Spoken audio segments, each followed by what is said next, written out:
할렐루야. 오늘도 주의 전을 찾은 우리 모든 성도들이 늘 주님께 나옴으로 우리의 영혼이 평안할 수 있기를 주의 이름으로 축원합니다. 귀한 찬양해 주신 우리 임마누엘 찬양대 크로스 앙상블 대단히 감사합니다 하고 격려의 박수 한번 해주시기 바랍니다. 감사합니다. 신종 코로나 바이러스로 인해서 실제적으로 많은 분들이 두려워하고 또 염려하는 가운데 이렇게 공중 모임, 이런 교회에서 예배랄지 어떤 집회랄지 이런 모임에 나가는 것을 꺼려하는데, 그럼에도 믿음으로 주의 전에 나오신 우리 모든 한 분 한 분들을 주의 이름으로 축복합니다. 무엇보다도 하나님께서 우리를 지켜주심으로 우리가 그 어떤 질병 가운데서도 수많은 그러한 노출되어진 우리의 수많은 환경 가운데서도 하나님께서 우리를 지켜주시는, 그래서 건강한 삶을 살아가는 귀한 한 해가 되기를 주의 이름으로 축복합니다. 우리가 인생 살다 보면 내 뜻대로 안 될 때가 많이 있고, 또 생각지 않는 어떤 고난과 어려움을 만나서 그 일로 힘들어하는 그런 삶을 살아갈 때가 많습니다. 그러한 일로 인해서 때로는 우리가 좌절하고 넘어지기도 하고 내 인생의 의미를 깨닫지 못하고 살아갈 때가 많습니다. 내가 지금 왜 사는 거지? 이 의미를 잃어버린 거지요. 뿐만 아닙니다. 어떤 방향과 목적을 잃어버린 채 그저 바쁘게만 살아가는 우리 자신의 모습 또한 우리 많은 주변의 사람들을 통해서 보게 됩니다. 여러분, 우리가 이러한 것을 저는 표현하고 싶을 때 쓰는 용어가 우리가 내 인생의 길을 잃어버렸을 때라고 표현하고 싶어요. 우리가 살다 보면 길을 잃어버릴 때가 있다는 거예요. 이것은 단순히 어떤 목적지를 내가 입력을 해놓고 내비게이션을 따라서 가는 그런 어떤 인생의 목적지가 아니에요. 내 인생의 진정한 의미를, 내가 사는 인생의 목적을 잃어버리고 살아갈 때가 많이 있다라는 거지요. 또한 영적으로 보면 우리가 길을 잃어버릴 때가 많아요. 우리가 한때는 잘 믿음 생활하면서 주의 전을 가까이 하고 하나님의 은혜를 사모하는 사람들도 어떠한 상황에 내가 하나님을 떠나게 되는 일들이 있게 됩니다. 특별히 우리가 잘 나갈 때, 물질적으로 번영하고 또한 어떤 전성기를 맞이해서 내가 잘 나갈 때 수많은 사람들이 하나님을 떠나고 하나님으로부터 멀어지는 삶을 살아갈 때가 많이 있다라는 것입니다. 또 반대로 어떤 사람은 고난이 너무 힘들어서 하나님은 나의 고난을, 나의 아픔을 이해하지 못하실 거야, 나를 돌아보지 못하실 거야, 하나님은 내 기도를 들어주지 않으셨다라고 실망하여서 낙심이 되어서 또한 하나님을 떠나버리는 경우도 있습니다. 어쨌든 이러한 영적으로 신앙적으로도 길을 잃어버린, 그래서 하나님을 멀리 떠나는 인생들이 많이 있어요. 그런데 정작 중요한 것은 하나님을 떠남으로 내가 더 깊은 수렁으로, 더 깊은 쇠락의 길로 가고 있음을 깨닫지 못하는 경우가 너무나도 많습니다.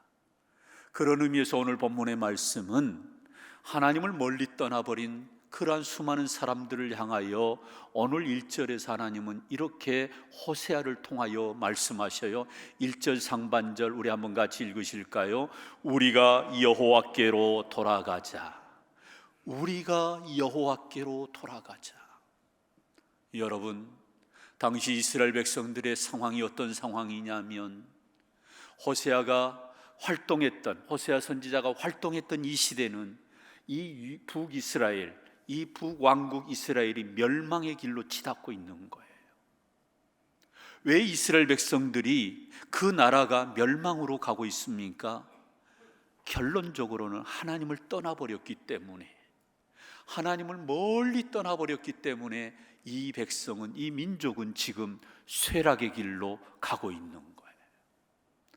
사실 이스라엘 백성들을 향하여서 하나님은 끊임없이 다가가셨고 또한 사랑의 말씀으로 그들을 다독거리시고 위로하여 주시고 그들을 지키시고 보호하셨어요. 그런데 이 백성들이 하나님을 떠나버린 것입니다.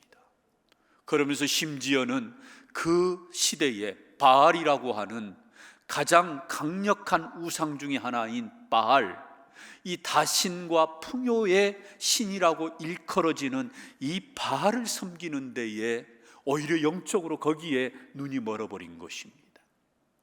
그래서 하나님을 바라보고 살아야 될 이 선택받은 이 백성들이 하나님이 아닌 엉뚱한 세상 것을 바라보게 되고 하나님이 아닌 바알을 섬기게 되는 것입니다. 여기에 정치적으로 또 국가적으로 왕은 그 당시 가장 강력한 나라였던 아수르라고 하는 나라를 의지하게 된 것입니다. 그래서 그 나라가 우리와 동맹을 맺었기에 이 나라가 우리 민족을 위기 가운데서 건져줄 것이라고 하는 이러한 나름대로 정치적인 그러한 해석을 가지고 그들은 아수르와 동맹을 합니다.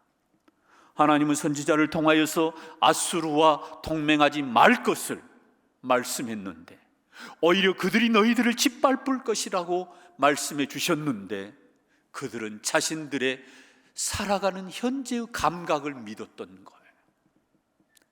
이해타산을 나름대로 생각한 것이죠. 그래서 이해득실로 보면 우리는 아수르와 손잡는 것이 우리에게는 훨씬 유익할 것이다 하여 이와 같이 하나님을 떠나버리고 하나님이 주시는 말씀마저도 그것을 쳐버린 것입니다. 그래서 어떻게 됐어요? 하나님을 멀리 떠난 거예요. 특별히 이 호세아서는 특별한 그러한 책 가운데 하나인데 하나님의 사랑을 가장 잘 표현해 주신 책이 바로 이 호세아라고 하는 책으로 사람들은, 신학자들은 그렇게 꼽습니다. 여러분, 호세아가 어떻게 결혼했어요? 호세아는 하나님이 중매해서 배우자를 만난 거예요. 디블라임의 딸 고멜을 네가 데려와라. 그래서 그 여자를 통해서 너는 아이를 낳아라 라는 말씀을 주실 때 좀 특이하게 말씀을 했어요. 호세아 1장 2절에 보면 이와 같이 하나님께서 말씀을 했는데요, 한번 2절을 우리 한번 같이 보실까요? 같이 읽습니다. 여호와께서 아니 1장 2절 1장 2절 준비가 안 됐어요? 준비가 안 됐으면 제가 한번 읽어드리겠습니다. 우리 한번 호세아 1장 2절을 한번 보겠습니다. 호세아서 1장 2절 한번 펴세요. 앞으로 한 몇 장만 넘어가세요. 성경책은 가져오셨지요? 우리 화면에 드디어 나왔습니다. 같이 읽습니다. 시작. 여호와께서 처음 호세아에게 말씀하실 때 여호와께서 호세아에게 이르시되 너는 가서 음란한 여자를 맞이하여 음란한 자식들을 낳으라. 이 나라가 여호와를 떠나 크게 음란하였음이니라 하시니 아멘.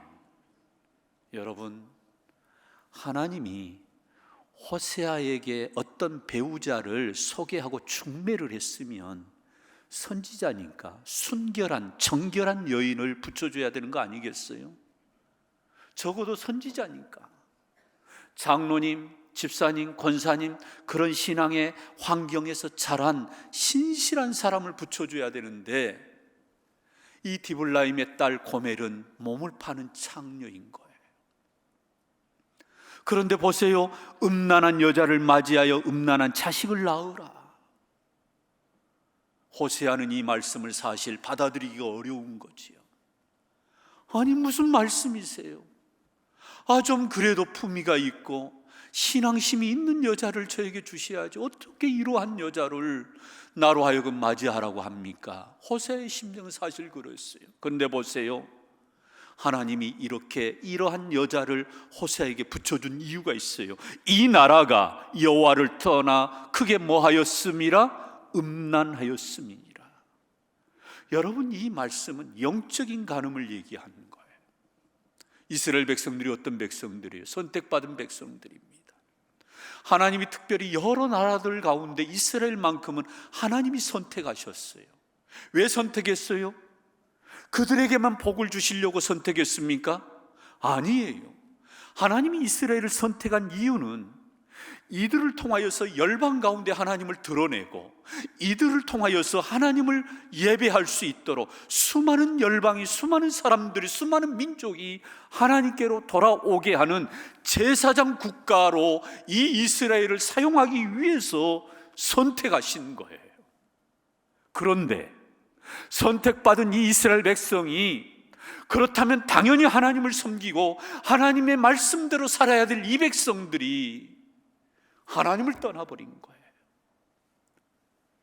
그래서 호세아 선지자는 선택받은 하나님의 종인데 선택받은 이 백성들이 마치 음란한 여자 고멜처럼 하나님을 떠나버린 거예요.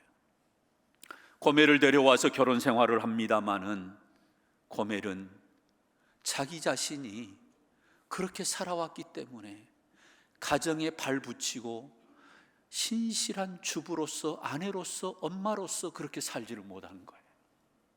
자꾸 집을 나가는 것입니다. 그래서 음란한 아이를 낳은 거예요. 음란한 아이를 낳으리라, 이 말씀 무엇을 의미합니까? 호세아 자신의 자식이 아니라는 거예요. 동가식 서가수 가는 거죠. 밥은 호세아고 먹고 잠은 엉뚱한 데 가서 자는 거. 그렇다면 하나님이 왜 이러한 결혼을 우리 하나님께서 직접적으로 주도해서 중매를 서서 이렇게 가정을 이루게 하셨을까요?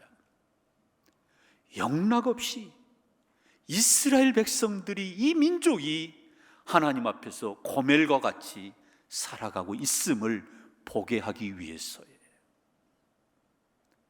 그래서 비로소 하나님의 뜻을 알고 깨달았던 이 호세아가 오늘 1절에서 우리가 여호와께로 돌아가자라고 이렇게 말씀하고 있어요.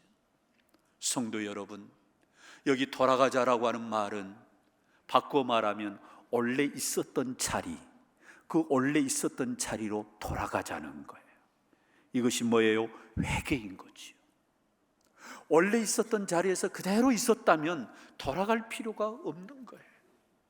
그런데 호세아를 통하여 하나님이 말씀하시는 내용은 너희들이 나를 멀리 떠났기 때문에 돌아오라는 거예요. 여러분, 그렇다면 돌아온다라고 하는 구체적인 행동이 뭘까요?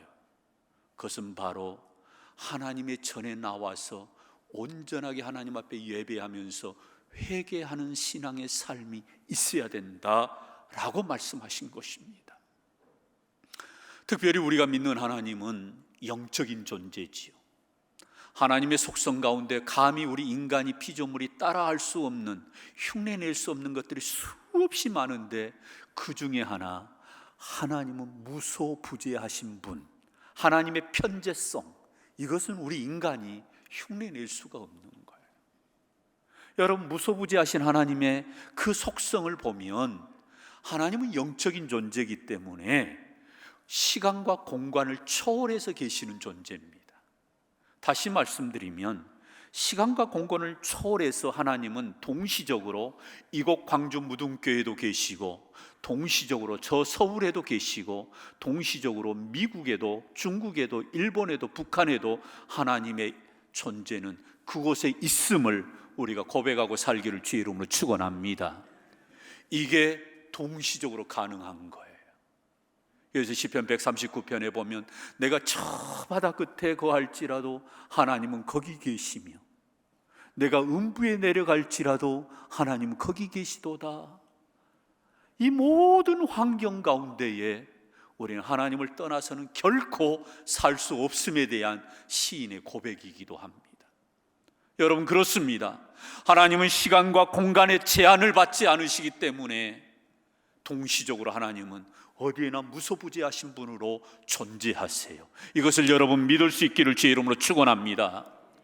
그런데 특별히 하나님께서 정해놓으신 장소를 통하여서 하나님이 만나주시겠다고 하는 그 정해주신 장소가 뭐예요? 출애굽을 했을 때 그들은 광야에서 성막이었어요. 그리고 가나안 땅에 들어가서는 성전이었어요. 그리고 예수님 이후로는 에클레시아, 하나님의 이름으로, 예수 그리스도의 이름으로 세워진 교회. 하나님은 여기저기 안 계신 곳이 없지만 특별히 하나님께서 하나님의 백성들을 만나기 위해서 장소를 선택했는데 그 장소가 성전인 거예요. 그래서 이 성전의 진정한 의미는 하나님의 임재가 있는 것, 그래서 거룩한 전이라고, 거룩한 장소라고 그렇게 표현하는 거예요. 여러분, 그렇습니다. 우리가 하나님께로 돌아간다라고 하는 것은 하나님의 성전, 하나님이 특별히 정해주신 이 성전에 나아가서 하나님을 예배하고 그 예배 가운데에 우리가 하나님 앞에 진정으로 회개하는, 참회하는 이 여호와께 돌아오는 신앙의 삶이 우리 안에 있기를 주의 이름으로 축원합니다. 그런데 이스라엘 백성들은 하나님을 떠나서 성전을 떠나게 되고, 그래서 마침내 회개하는 신앙의 삶이 그들에게 없는 거예요. 더러더러는 성전을 찾기도 하고 그래서 하나님을 예배한다고 하지만 하나님은 심지어 그들의 예배마저도 너희들이 형식으로 지금 예배하고 있다, 너희들이 제물을 드려도 형식으로 드리고 있다. 몸은 성전에 와 있는데 마음은 떠나 있는 상태. 그래서 신명기 6장에서 우리 하나님께서 말씀하시기를 하나님을 예배할 때, 하나님을 사랑할 때 어떻게 하라고 해요? 마음을 다하고 목숨을 다하고 뜻을 다하고 힘을 다하여. 저와 우리 모두도 이러한 신앙의 고백으로 우리 하나님 앞에 예배할 수 있기를 주의 이름으로 축원합니다. 몸만 성전에 와 있다고 그 예배가 온전해질 수가 없다는 거예요. 마음도 다하고 뜻도 다하고 정성도 다하고 힘을 다하여서 하나님을 예배하는 여호와께 돌아오는 신앙의 모두가 우리가 켜져 있기를 주의 이름으로 축원합니다. 마치 핸드폰에 배터리가 방전되어서 그 핸드폰이 5% 꺼져 있다면 결코 이 핸드폰은 통화가 될 수가 없는 거예요. 마찬가지, 우리도 우리 인생 살아갈 때 때로는 우리가 넘어질 수 있지요. 내가 길을 잃을 때도 있습니다. 내가 때로는 낙심할 때도 있어요. 그러나 중요한 것은 길을 잃었을지라도, 넘어졌을지라도 우리는 여호와께로 돌아오는 이 신앙이, 이 신앙의 모두가 켜져 있기를 주의 이름으로 축원합니다. 그래서 하나님은 호세아를 통하여서 여호와께 돌아오라 이렇게 말씀하신 거예요. 하나님의 전으로 나오면 하나님은 그 백성을 만나주시고 그 백성을 위로해 주시고 그 백성을 다시 한번 하나님께서 용납하여 주시는 줄로 믿습니다. 그렇다면 구체적으로 하나님께로 돌아왔을 때 우리 안에 어떤 변화가 일어나는가? 여호와께로 돌아오라 이 말씀 앞에 순종하고 우리가 하나님께로 돌아오면 어떠한 일들이 일어나는가? 크게 보면 두 가지. 첫 번째로는 하나님께로 돌아올 때에 우리는 치유되고 영적으로 살아나게 되는 줄로 믿습니다. 오늘 본문의 말씀 1절과 2절의 말씀인데요, 우리 한번 오늘 본문 말씀 1, 2절 한번 같이 읽습니다. 여호와께서 우리를 찢으셨으나 도로 낫게 하실 것이요 우리를 치셨으나 싸매어 주실 것임이라. 여호와께서 이틀 후에 우리를 살리시며 셋째 날에 우리를 일으키시리니 우리가 그의 앞에서 뭐하리라? 살리라. 아멘. 여러분, 우리 하나님의 아픔이 담겨있는 말씀이에요. 오늘 본문 1절을 다시 한번 봐보세요. 우리 하나님의 아픔이 담겨있는 대목이 어떤 부분이냐면 여호와께서 우리를 찢으셨으나 우리를 치셨으나 이거지요. 이건 굉장히 하나님의 아픔이 담겨있는 거예요. 너희들이 돌아오면 살지만 돌아오지 않으면 치시겠다는 거예요. 징계지요. 그래서 결국은 이렇게 외쳤습니다. 그래서 어쩌면 마지막으로 호세아를 통하여 그러한 음란한 여자를 데리고 와서 결혼을 이루어 가정을 세워가는 이 호세아를 통하여서 너희들의 영적인 기상도가, 너희들이 지금 영적으로 이런 상태인 것을 하나님은 보여주신 거예요. 그리고 돌아오라고 말씀을 이와 같이 하셨는데 결과적으로 이스라엘 백성들은 돌아오지는 못했어요. 마지막에 기회를 줬는데 그 기회마저 그들은 잃어버린 것입니다. 그래서 찢으셨으나 치셨으나 이게 바로 하나님의 아픔이에요. 어떤 사람은 말합니다. 어떻게 사랑의 하나님이 선택하신 이스라엘 백성을 이렇게 찢으시고 치실 수가 있느냐? 하나님의 속성이 사랑이라고 했는데 어찌 이렇게 할 수 있느냐? 그렇게 말하는 사람도 있어요. 여러분, 정말 그게 옳은 말일까요? 일리는 있습니다. 하나님은 사랑의 하나님이세요. 그런데 이미 하나님은 그만큼 이스라엘 백성들을 사랑하시되 특별히 사랑하시는 거예요. 하나님이 이스라엘 백성을 어떻게 사랑했습니까? 광야 40년을 봐보세요. 가나안 땅에서 그들의 삶을 봐보세요. 그들은 하나님에 의해서 그 민족이 세워지고 그 민족이 보호를 받고, 그래서 하나님의 사랑을 엄청 누리고 살았던 사람들이에요. 그런데 이제 나름대로 안정되고 풍요로워지니까 하나님을 떠나게 되고 하나님을 섬기는 신앙의 열정마저도 식어버린 거예요. 그리고 세상에 그러한 유혹하는 그러한 찰나적인 것에 우리의 시선이 빼앗겨버리고, 그래서 하나님 아닌 것을 의지하게 되고, 아수르라고 하는 강력한 힘을 가진 그 당시 최고의 나라를 의지하면 살 줄 알았어요. 바알이라고 하는 풍요의 신, 다신의 신이라고 말하는 그 신을 섬기면 부자되고 더 풍성하게 누리는 줄 알았어요. 그런데 오히려 그것이 더 멸망으로 치닫는 길에 오히려 더 부추겼던 거예요. 여러분, 이런 상황을 그들은 뼈저리게 경험합니다. 여기에 특별히 여호와 하나님께서 찢으셨으나 치셨으나 이 말씀에 우리는 주목해야 돼요. 그렇게 사랑을 했는데 듣지 아니하니까, 사랑을 했는데도 베풀었는데도 이스라엘 백성들이 전혀 하나님을 섬기지 않는 엉뚱한 길로 가니까 하나님은 사랑의 매를 들 수밖에 없었어요. 사랑하지 않으면 이 징계의 채찍도 들지 않은 것입니다.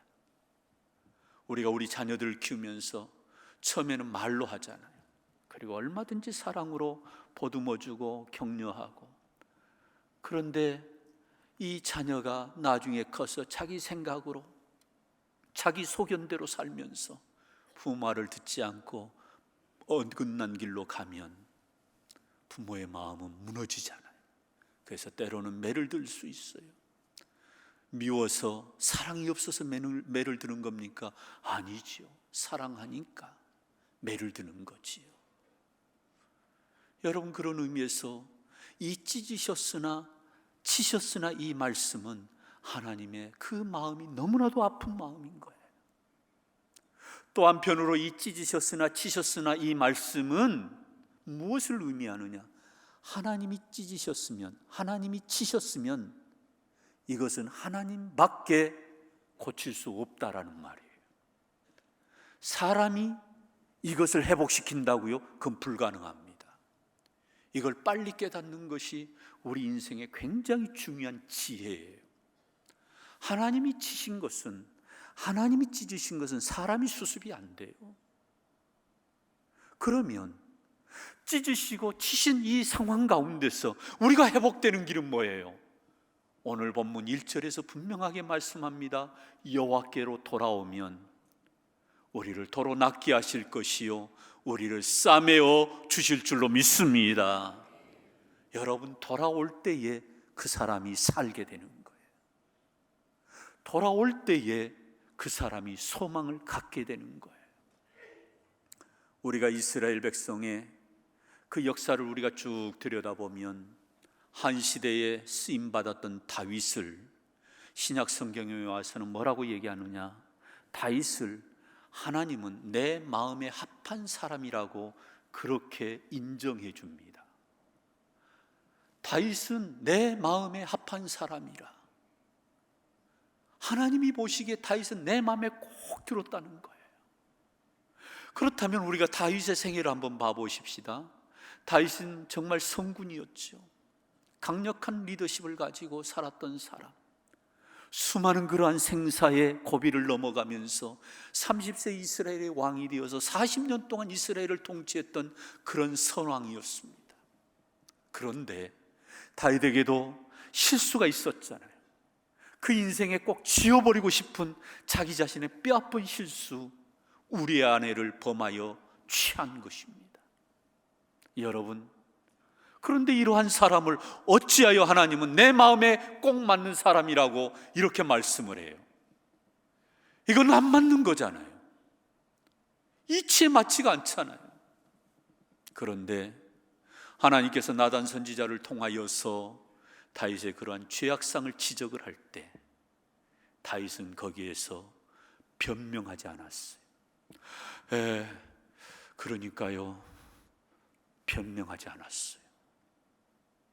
바로 그 즉시 엎드렸어요. 침상이 젖도록 눈물로 회개 기도를 한 것입니다.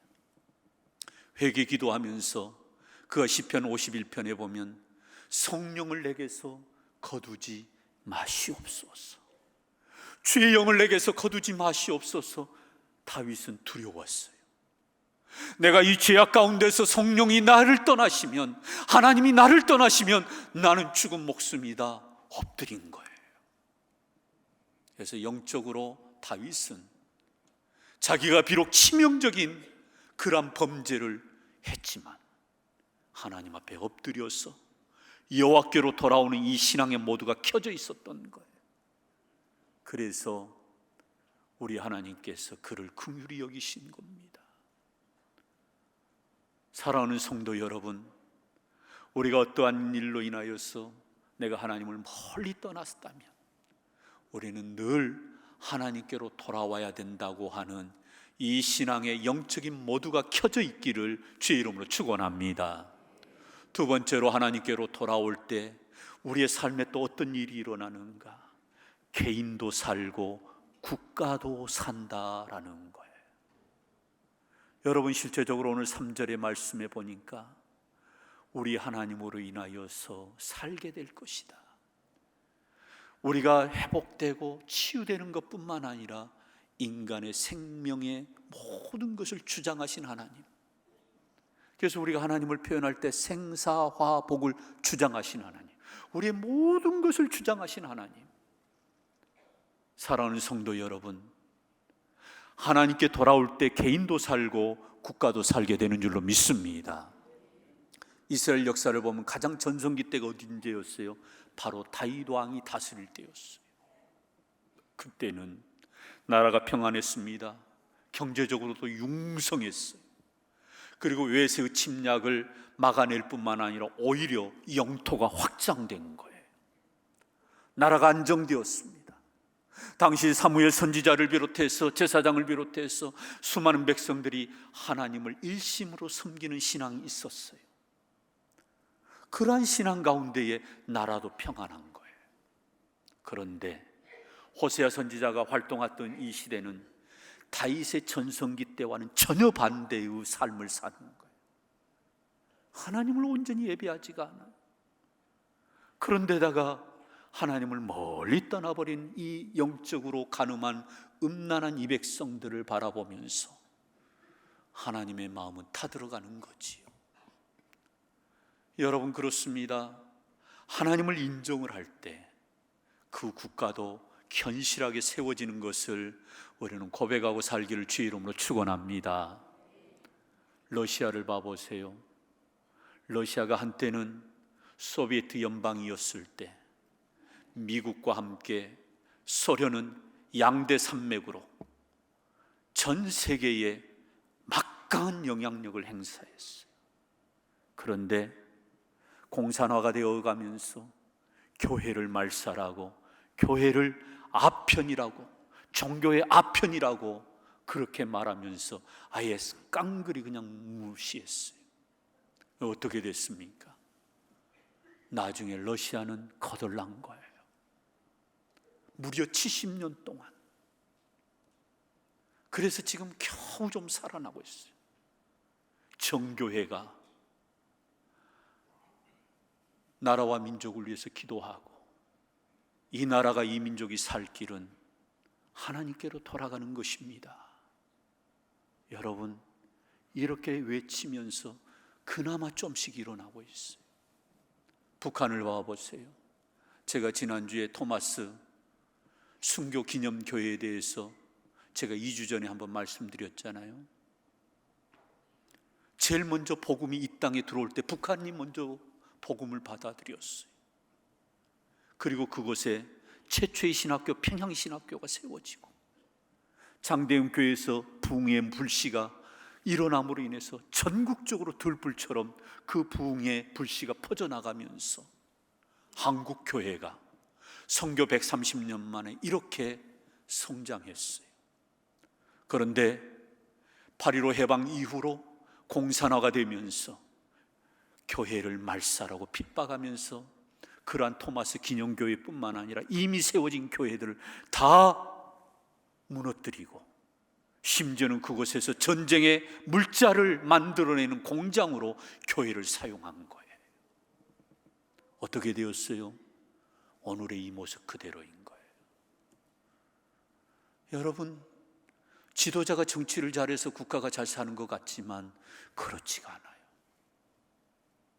나라의 흥망성쇠를 주장하시는 분은 하나님이심을 저와 우리 모두는 믿고 고백하고 살기를 주의 이름으로 축원합니다. 이 하나님께로 돌아올 때 국가도 산다는 거예요. 여러분 믿습니까? 한강의 기적을 이룬 우리나라 봐보세요. 한국교회 영적인 흐름하고 같이 왔어요. 못 살았던 이 나라가 잘 살게 되고, 그래서 이제는 소득 3만 불을 이제 바라보는 그러한 나라로, 어쨌든 우리나라는 OECD 국가로 굉장히 잘 사는 나라로 세상에 알려졌어요. 그런데 이때가 위기가 온 겁니다. 사람은 이상하게 배가 부르면 영적으로는 하나님과 멀어지더라는 거예요. 다음 세대가 없는 것도 위기지만 경제적으로 풍요로워지면 하나님을 예배하는 삶이 등한시되는 거예요. 이것은 이미 유럽이, 이미 미국이 우리에게 보여준 증거이기도 합니다. 그런데 영락없이 한국도 이것을 닮아가고 있는 거예요. 저는 오늘도 코로나 바이러스로 인해서 우리 많은 목회자들이 한 20, 30% 줄 것이다, 단단히 우리가 각오를 했는데, 그나마 그래도 이렇게 나와주신 우리 모든 성도들 한 분 한 분들을 주의 이름으로 축복합니다. 여러분, 사람이 사는 것은, 국가가 사는 것은 하나님께로 돌아올 때 사는 것임을 믿습니다. 이 하나님과 동행하면서 살아야 되는 거예요. 영국 타임즈가 이런 퀴즈를 냈습니다. 영국에서 스코틀랜드로 가는 가장 빠른 길을 제시한 사람에게 1,000파운드를 드리겠습니다. 많은 사람들이 응모를 했어요. 우리식으로 말하면 광주에서 서울까지 가장 빠른 길을 갈 수 있는 것을 알려주면 1,000만 원을 드리겠습니다. 이런 내용으로 이와 같이 많은 사람들에게 시상을 하겠다고 내걸었어요. 여러분, 1,000파운드를 받아간 사람이 어떤 사람이었을까요? 가장 사랑하는 사람과 갈 때에 그 길이 가장 빠릅니다 그랬어요. 여러분, 이것이 공감되는 분은 가슴이 뛰는 사람, 젊은 사람이에요. 이해가 되시지요? 정말 사랑하는 사람과 가면 사흘 길도 나흘 길도 여러분 그렇게 멀게 느껴지지 않은 것처럼, 우리 인생의 여정 가운데 저는 늘 우리가 하나님께 돌아와서 하나님을 예배하고 하나님 앞에 우리의 모든 것을 맡겨드리면서 하나님과 우리의 남은 생애를 그분과 동행할 수 있기를 주의 이름으로 축원합니다. 하나님과 동행하면 우리에게 어떤 험난한 일이 있을지라도 우리는 넉넉하게 이겨내는 줄로 믿습니다. 그래서 돌아와야 돼요. 그분이 우리를 잘 알고 그분이 우리를 지으셨기 때문에, 내 인생이 고장나고 내 삶이 고장나면 나를 고치고 나를 만질 수 있는 분은 하나님밖에 없는 줄로 믿습니다. 그래서 늘 우리 모두가 어떤 순간에도 늘 여호와께로 돌아가자. 이 말씀 앞에 우리가 영적으로 민감하게 반응하시는 주의 백성들이 되시기를 주의 이름으로 축원합니다. 축원합니다. 우리 함께 이 시간에 찬양하기를 원합니다. 오늘 본문의 말씀을 근거로 해서 책은 찬양인데요, 여호와께로 돌아가자. 우리 그 자리에 앉은 상태로 우리 한번 결단하는 찬양으로 우리 함께 찬양하겠습니다.